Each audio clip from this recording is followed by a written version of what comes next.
یہ کہانی سرسبز اور نیلے دریاؤں کے درمیان میں بسی ایک وادی کی ہے، جہاں ایک نہایت خوبصورت شہزادی ہانیہ رہتی تھی۔ ہانیہ اکثر اپنی مما سے چھپ کر محل سے نکلتی۔ وہ سرسبز جنگلات سے ہوتی ہوئی میدانوں کی طرف روانہ ہوتی، جہاں ہر رنگ کے جنگلی پھول کھلے ہوتے تھے۔ یہاں وہ ننگے پاؤں قدرت کی خوبصورتی کا لطف اٹھاتی تھی۔ وہ مرجھائے ہوئے نرم پھولوں کی پتیوں کو دوبارہ پھولوں پر سجا سکتی تھی۔ وہ دریا جو برسوں سے خشک ہو چکے تھے، ہانیہ اپنی جادوئی چھڑی سے ان میں جان ڈالتی تھی اور ان میں پھر سے شفاف پانی رواں ہو جاتا تھا۔ نرم دل ہونے کی بدولت جانور بھی اس سے بے حد محبت کرتے تھے۔ ایک دن ہانیہ کا گزر ایک ہرے بھرے تربوز کے باغ سے ہوا، جہاں بیلوں پر خوبصورت لال تربوز لٹک رہے تھے، جن کی خوشبو ہوا میں بکھری ہوئی تھی۔ باغ میں ایک دلکشی اور سکون تھا، اور درختوں کی چھاؤں میں سرسبز گھاس بچھی ہوئی تھی۔ وہاں ایک صاف شفاف پانی کا فوارہ بھی تھا۔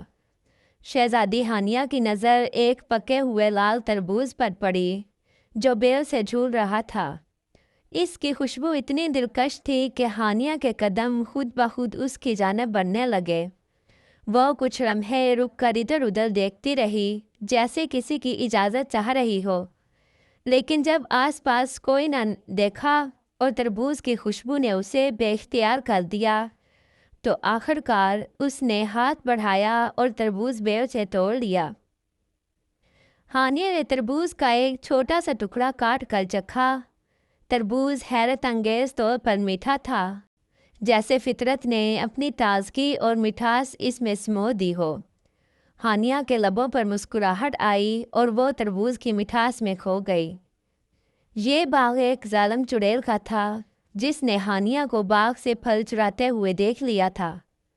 کون ہو تم اور میرے باغ میں یہاں کیا کر رہی ہو؟ چڑیل نے کہا۔ ہانیہ نے کہا، میں تو بس ایسے ہی یہاں آ گئی تھی، مجھے نہیں معلوم تھا کہ یہ باغ آپ کا ہے۔ چڑیل نے غصے سے کہا، گستاخ شہزادی، تمہیں اب اس کی سزا ملے گی۔ یہ باغ میرا ہے اور یہاں کسی کو آنے کی اجازت نہیں ہے۔ ہانیہ نے کہا، میں اب دوبارہ یہاں قدم بھی نہیں رکھوں گی، اور اس تربوز کی جو بھی قیمت ہوگی میں ادا کرنے کے لیے تیار ہوں۔ شہزادی ہانیہ آگے بڑھی تاکہ تربوز کی قیمت ادا کر سکے، لیکن وہ یہ دیکھ کر حیران رہ گئی کہ چڑیل کے ارادے تو کچھ اور ہی تھے۔ چڑیل نے کہا، تو سنو، اس تربوز کی قیمت ہے تمہاری یہ چمکتی دمکتی ہوئی جادوئی چھڑی۔ ہانیہ چڑیل سے التجا کرتی رہی، لیکن چڑیل نے اس کی ایک نہ سنی اور اس نے ہانیہ کی چھڑی بھی چھین لی۔ شہزادی روتی رہی، لیکن اس مکار چڑیل نے اس کی ایک نہ سنی اور منتر پڑھتی رہی۔ دیکھتے ہی دیکھتے چڑیل کے جادو سے ہانیہ باغ کے ایک تربوز میں تبدیل ہو گئی، جہاں اب اسے اپنی باقی زندگی گزارنی تھی۔ غصے میں بڑبڑاتی ہوئی چڑیل وہاں سے چلی گئی۔ اس واقعے کے بعد شہزادی ہانیہ دوبارہ کسی کو دکھائی نہ دی۔ پہاڑوں کی بستی میں ایک چھوٹی سی جھونپڑی تھی، جہاں ایک غریب کسان ایک دن تربوز لایا اور بیوی سے کہا کہ وہ اسے کاٹ کر لائے۔ بوڑھی بیوی نے تربوز کو دھیمے دھیمے کاٹنا شروع کیا۔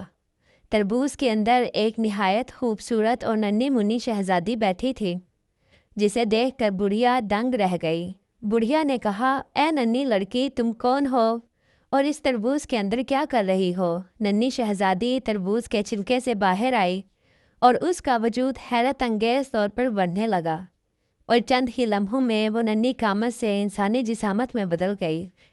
ہانیہ نے گہری اداسی کے ساتھ بوڑھے کسان اور اس کی بیوی کو بتایا کہ کیسے ایک چھوٹی سی غلطی نے اس کی پوری دنیا بدل دی۔ میں ایک شہزادی ہوں۔ چڑیل نے ایک پھول پر مجھ سے میری جادوئی چھڑی چھین لی اور مجھے اس تربوز میں قید کر دیا، اور اب تو مجھے اپنے گھر کا راستہ بھی معلوم نہیں۔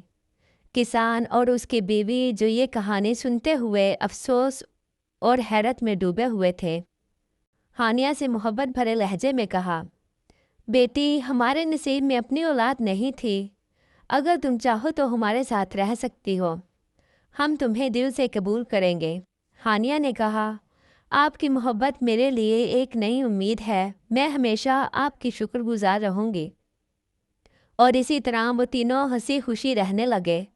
اب بوڑھا کسان جب بھی کھیتوں میں کام کرتا تو ہانیہ اس کا ہاتھ بٹاتی، اور نہ صرف یہ، وہ اس کی بیوی کا کھانا بنانے اور گھر کے مختلف کھانوں میں بھی مدد کرتی۔ ایک رات ان کی جھونپڑی میں ایک پھٹکا ہوا مسافر آیا۔ وہ کافی دیر دروازہ کھٹکھٹاتا رہا، لیکن اندر سے کوئی آواز نہ آئی۔ آخر کار اسے اندر بلا لیا گیا۔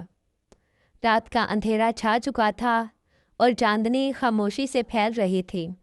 مسافر کے لباس سے معلوم ہوتا تھا کہ وہ کوئی عام شخص نہیں ہے۔ مسافر نے بتایا، میرا نام ادہم ہے اور میں ایک شہزادہ ہوں۔ میں اپنی کھوئی ہوئی بہن کی تلاش میں ہوں جو کچھ عرصہ پہلے محل سے باہر گئی تھی اور پھر واپس لوٹ کر نہیں آئی۔ رات کافی ہو گئی ہے، اگر آپ مجھے ایک رات یہاں رکنے کی اجازت دے دیں تو میں صبح کو جلد ہی اپنی منزل کی طرف نکل جاؤں گا۔